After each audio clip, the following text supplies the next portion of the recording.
Deacon Steven, I feel like our, at this point, like 12 years of doing movie reviews every Friday on the radio have kind of built up to this. The Rise of Skywalker is out. I was born in 1979. My whole life has kind of been Star Wars. I mean, how much expectations do you bring to a film like this? Well, I guess it depends on how the Disney era of Star Wars has kind of left you until now. These films continue to be so important to so many people because George Lucas tapped into some really significant and primal things in the original films. He was influenced by J.R.R. Tolkien. He was influeed by T.H. White's The Once and Future King. He drew on Akira Kurosawa, American Westerns, World War I and World War II movies, and Buck Rogers and Flash Gordon, and he fashioned it into something that was really powerful and that had an element of spiritual depth that appealed to people. So, however people complain about the films, and however much we may dislike the prequels or the Disney films, we can't entirely dismiss them because they're part of our DNA.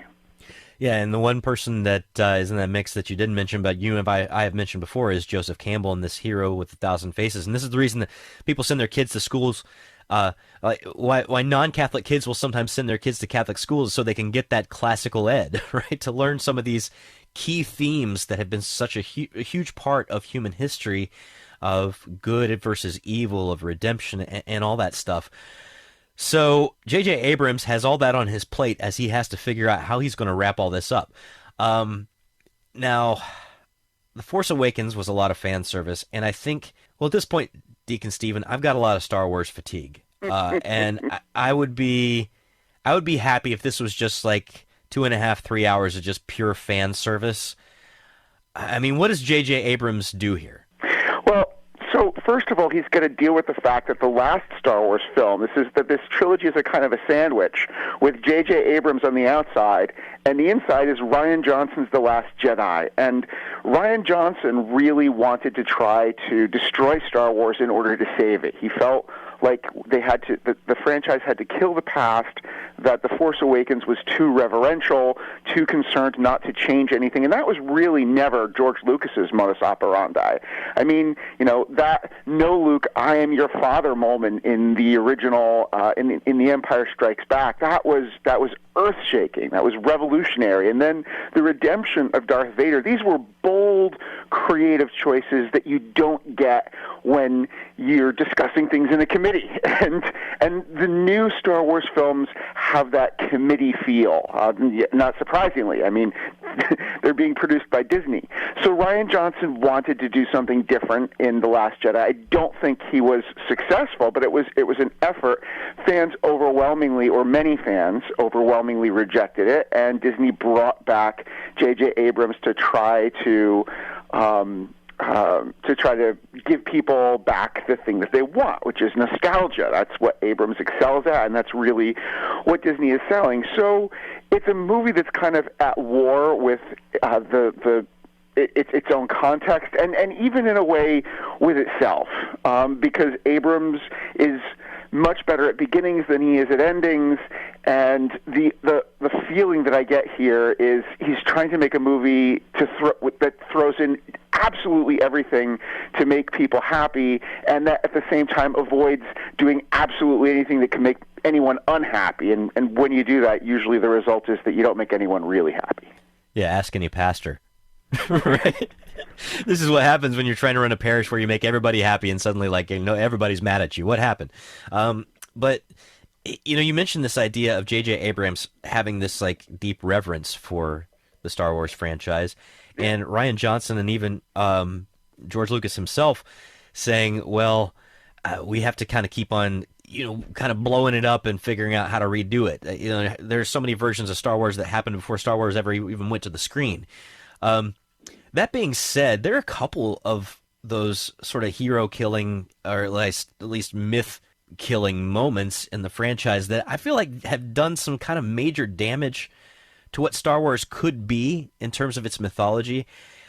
I don't know which one is more damaging. Either us finding out in The Phantom Menace that all these things that you feel about the Force are really just chemicals that are firing in your bloodstream, or Benicio del Toro's character revealing to Finn and Rose that there's actually this third-party weapons group that's dealing arms to both the Empire and the Rebellion. I mean, I don't know how you can maintain the spirit of the original trilogy when you're throwing in those basically really cynical takes on the trilogy. Really on the trilogy.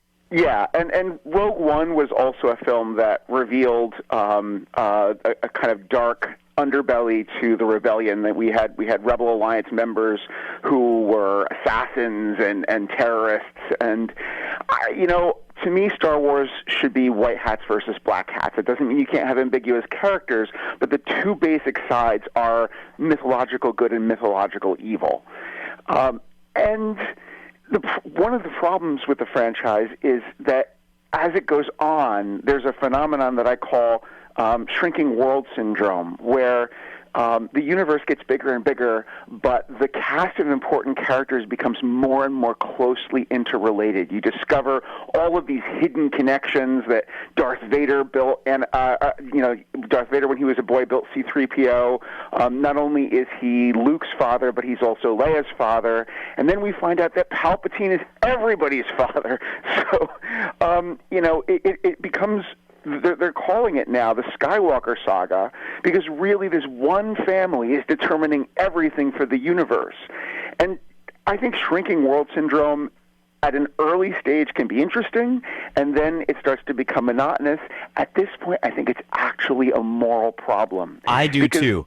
The universe has gotten, so the story is sprawled for so long, and it's this one all-important family that controls everything. You can fill your supporting cast with as many minority characters as you want, make them diverse and everything, but at the end of the day, they're not the ones who determine anything. It's all about the Skywalkers, and that's a morally problematic message.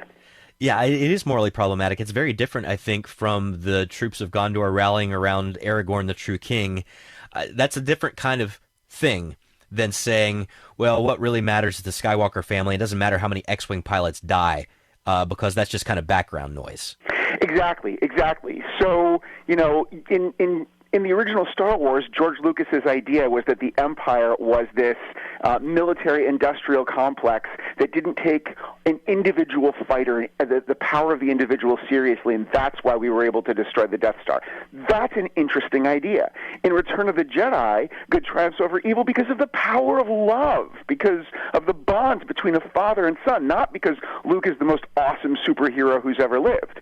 This movie, J.J. Abrams doesn't really know what he wants to say about the triumph of good over evil. It has to happen because that's the story, but the message that comes through is muddled. He wants to say something about the power of friendship, but at the end of the day, it all comes down to the awesomeness of awesome people, and they're all special people, and they're all from the same family, and nothing that anyone else does can really tip the balance. And like I say, I think that's not just a storytelling problem. I think it's a moral problem. And that's a problem that has plagued the superhero genre. I mean, at the end of the day, we want to say something good about the heroes and why they're, that they're fun and they're amazing. It's fun to watch them fight. But the only answer they have to Thanos' cool, rational, reasoned response about killing half the universe to save the resources is, you're insane. And but that's why it's so cool that Spider-Man Into the Spider-Verse makes the message that anyone can wear the mask. It's a much more inclusive message. Yeah. Much more Catholic. And again, it's...